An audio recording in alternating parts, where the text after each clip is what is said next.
Hello students, स्वागत है आपका आरसी क्लासेस में। तो आज हम स्टार्ट कर रहे हैं क्लास 11th का चैप्टर नंबर 1 सेट्स। मैं उम्मीद करता हूं कि इस तरह का जो वर्ड है आपके पास सेट, या आप इससे पहले भी सुन चुके होंगे। जनरली हम अपनी बातों में यूज़ करते हैं कि हमारी किताबों का सेट, किसी घर में किसी भी रखी हुई चीज़ों का सेट, ठीक है, हमारा स्क्रू जो ड्राइवर होता है उसके सेट्स, ठीक है। मतलब सेट का मतलब क्या होता है? Collection of object. हमारे पेन का सेट, हमारी कॉपियों का सेट, ठीक है। तो जो ऑब्जेक्ट है ना, उनके कलेक्शन से जो बनता है हमारे पास एक सेट होता है। मैथ्स में क्या मतलब होता है सेट का? देखिए, सेट जो है वो क्या होता है? किसी भी ऑब्जेक्ट के वेल डिफाइंड कलेक्शन होता है। वेल डिफाइंड का मतलब क्या है? जो ये वेल डिफाइंड बोल रहा हूँ, इस शब्द का बहुत बड़ा मतलब है। बताता हूँ कैसे। देखिए, एग्जाम्पल के तौर पे अगर मैं ये कहूँ कि 10 से कम के इवन नंबर्स का एक सेट बनाओ, मतलब 10 से कम के जो इवन नंबर्स हैं उनका एक सेट बनाओ। तो मैंने 10 से छोटे जो इवन नंबर्स हैं वो लिखे 2, 4, 6, 8। मैंने एक इवन नंबर लिखे जो 10 से छोटे हैं। अब मुझसे पूछा जाए कि 10 से छोटे जो इवन नंबर्स हैं वो क्या हैं, तो मैं बोलूँगा 2, 4, 6, 8।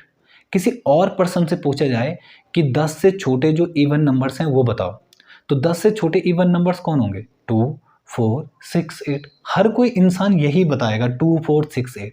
तो पर्सन टू पर्सन ये जो डेटा है ये वेरीज नहीं हो रहा है, बदल नहीं रहा है। तो इसे बोलते हैं वेल डिफाइंड। वेल डिफाइंड मतलब जो सबके लिए सेम होगा, जो जो हर एक बंदा जो है जवाब यही देगा।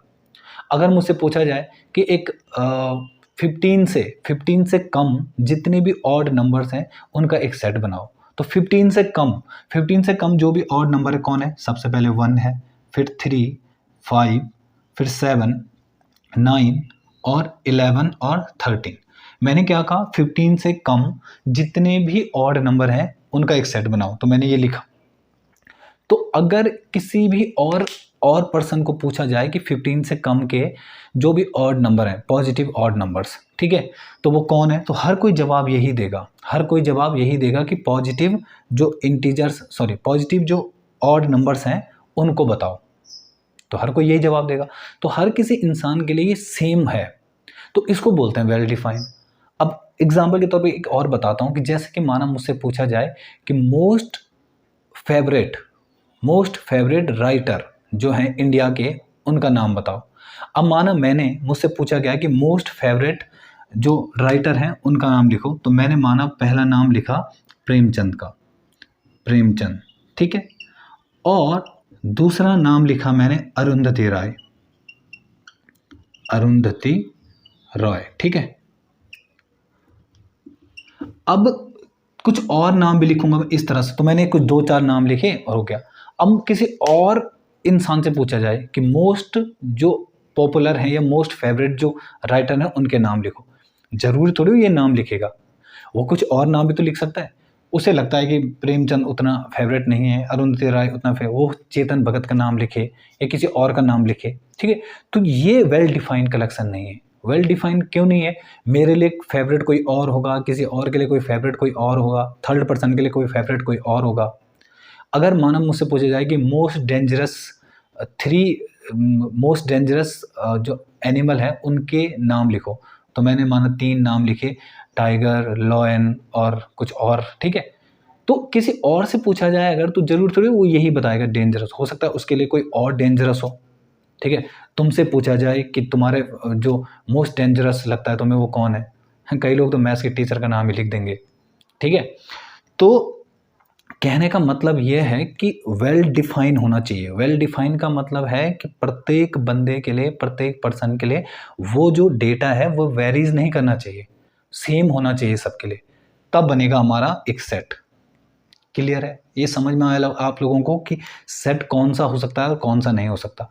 सेट केवल वही होगा जो वेल डिफाइन होगा। वेल डिफाइन का मतलब जो प्रत्येक पर्सन के लिए सेम होगा वही होगा। जैसे मैंने 2 एग्जांपल दिए, तो मैं कौन सा है, डेंजरस एनिमल का और डेंजरस मोस्ट फेवरेट राइटर का, ठीक है, यही तो होगा।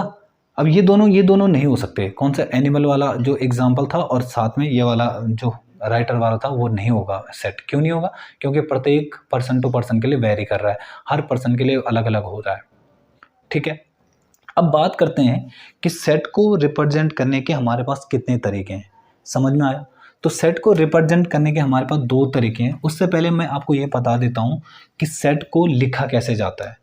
सबसे पहले आपको ये पता होना चाहिए कि सेट को लिखने के लिए हमें हमेशा कैपिटल लेटर ही यूज़ करना है। माना मैंने एक सेट लिखा कि इंडिया की जो रिवर्स हैं उनका सेट, तो इंडिया की रिवर जो है हमारे पास क्या हो सकती है? गंगा हो सकती है, यमुना हो सकती है, ठीक है, कावेरी हो सकती है और गोदावरी हो सकती है, इस तरह से। तो जो हमारा जो ये सेट बनता है ना, इसको हमेशा ए से दिखाते हैं, कैपिटल लेटर से। जरूर नहीं ए, तुम पी क्यू आर कुछ भी लिख दो, पर लिखना कैपिटल में है। सेट को हमेशा कैपिटल लेटर में ही रिप्रेजेंट करेंगे और हमेशा सेट को ब्रेसेस में बंद रखेंगे, इस तरह से, ऐसे।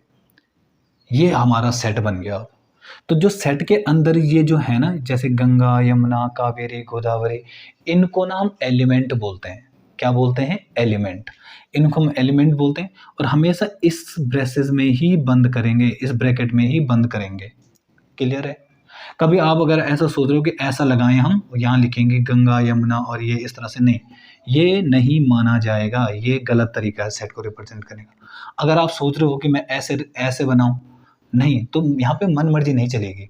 ये नहीं चलेगा, ये भी नहीं चलेगा, नहीं चलेगा, ये भी नहीं, ये भी नहीं। हमको केवल सेट को इनमें ही रिप्रेजेंट करना है। अगर आप सेट के अंदर जो ये गंगा, यमुना, इनमें अगर आप कॉमा नहीं लगा रहे हैं, कॉमा नहीं लगा रहे हैं अगर आप, तो इसका मतलब ये गलत तरीका है, तब वो एक ही एलिमेंट माना जाएगा। कॉमा क्या दिखा रहा है कि इस सेट के अंदर कितने एलिमेंट हैं? 1 2 3 4, तो ये 4 एलिमेंट हो गए इसके अंदर। समझ में आया? किसी भी सेट को रिप्रेजेंट करने के लिए हमेशा कैपिटल लेटर यूज करेंगे और उनके जो अंदर के एलिमेंट हैं उनमें हमेशा कॉमा लगाएंगे, तब जाके वो 2 या 3 एलिमेंट माने जाएंगे, नहीं तो एक ही एलिमेंट माना जाएगा वो। समझ में आया? ठीक, कभी भी ऐसे ब्रैकेट नहीं लगेंगे, नहीं ये लगेगा, हमेशा ये वाला ब्रैकेट यूज होगा। बताओ, इतना समझ में आ गया तो आगे बढ़ें। अब मैं बात कर रहा था कि सेट को रिप्रेजेंट करने के हमारे पास कितने तरीके हैं? 2 तरीके। तो पहला तरीका हमारे पास सेट को रिप्रेजेंट करने का, पहला रोस्टर फॉर्म। कौन सा? Roster form. तो पहला है रोस्टर फॉर्म और दूसरा हमारे पास set builder form. Set builder form. जो ये हमारा रोस्टर फॉर्म है ना, इसी को हम टेबुलर फॉर्म भी बोलते हैं। Tabular form. अब समझते हैं है क्या ये। देखिए, सबसे पहले बात करते हैं रोस्टर फॉर्म की। रोस्टर फॉर्म क्या होता है कि माना मुझे किसी का सेट बनाने के लिए कहा है, तो हम सेट के एलिमेंट लिख देते हैं सीधे। माना मुझसे पूछा गया है कि एक सेट बनाओ इवन नंबर्स का, पॉजिटिव इवन नंबर का एक सेट बनाओ। क्या बनाना है? पॉजिटिव इवन नंबर्स का। ठीक है, positive even numbers, positive even numbers का एक सेट बनाना है जो कि छोटा हो 10 से। मुझे इसका एक सेट बनाना है पॉजिटिव इवन नंबर्स का जो कि 10 से छोटा हो। तो देखिए, सबसे पहले हम ब्रेसेस लगाएंगे। अब मुझे इवन नंबर लिखने हैं वो सारे जो कि 10 से छोटे हैं। तो 10 से छोटे हैं मतलब 2 4 6 8। देखिए, ये हमारा रोस्टर फॉर्म। इसको कुछ भी नाम दे दो, पी दे दो, ए दे दो, कुछ भी, तो ये हमारा एक सेट बन गया है। ये जो है ना, ये सबके लिए सेम होगा। किसी से पूछा जाए कि 10 से छोटे जो भी इवन पॉजिटिव इवन नंबर्स हैं उनको लिखो, तो हर कोई यही बताएगा। ठीक है, तो ये हमारा रोस्टर फॉर्म है। जैसे कि हमसे ये पूछा जाए अगर कि बताओ मल्टीपल ऑफ 3 और which is less than 15। हमें ऐसा सेट बनाना है मल्टीपल ऑफ 3, जो 3 के मल्टीपल हो। ठीक है, पॉजिटिव मल्टीपल लिखो। ठीक है, positive multiple of 3 which is less than 15। 3 के मल्टीपल लिखने हैं बट ऐसे लिखने हैं जो 15 से क्या हों, छोटे। तो देखिए सबसे पहले तो ब्रेसेस लगाइए, तो हमारे पास क्या क्या बन सकते हैं सेट, मतलब 3 का पहले मल्टीपल 3 हो सकता है, फिर 6 होगा, फिर 9 होगा, फिर 12 होगा, 15 नहीं होगा। क्यों? क्योंकि लेस देन 15 कहा है। तो ये हमारे पास एक सेट आ गया, इसको नाम दे देते हैं हम ए। तो ये हमारा एक सेट बन चुका है। समझ में आया? मतलब रोस्टर फॉर्म में हम क्या करते हैं कि जिसका भी हमें सेट बनाना है हम उसको लिस्टेड करते हैं सीधे ब्रेसेस के अंदर। जो ये ब्रेसेस है ना, इनके अंदर हम लिस्टेड कर देते हैं, मतलब उनका सीधे नाम लिख देना है जो एलिमेंट है। ठीक है, समझ में आया roster form. Set builder form पे आते हैं। देखिए हो सकता है आपको अभी दिक्कत हो रही हो समझने में, पर जब हम एक्सरसाइज करेंगे ना तो एक्सरसाइज में इस टाइप के बहुत सारे क्वेश्चंस हैं, तब जाके हम समझ में आएगा हमें। बाकी मैं आपको जनरल आइडिया अभी दे रहा हूँ केवल। ठीक, तो चलिए आते हैं सेट बिल्डर फॉर्म पे। सेट बिल्डर फॉर्म क्या होती है हमारे पास?